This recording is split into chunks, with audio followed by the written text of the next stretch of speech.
جن چیزوں کی تم اللہ کے سوا پرستش کرتے ہو وہ صرف نام ہی نام ہے جو تم نے اور تمہارے باپ دادا نے رکھ لیے ہیں، اللہ نے ان کی کوئی سند نازل نہیں کی۔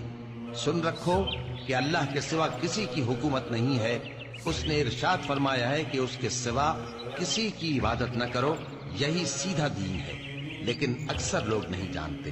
اللہ اس گناہ کو نہیں بخشے گا کہ کسی کو اس کا شریک بنایا جائے، اور اس کے سوا اور گناہ جس کو چاہے معاف کر دے، اور جس نے اللہ کا شریک مقرر کیا اس نے بڑا بہتان باندھا۔ کیا تم نے ان لوگوں کو نہیں دیکھا جو اپنے آپ کو پاکیزہ کہتے ہیں؟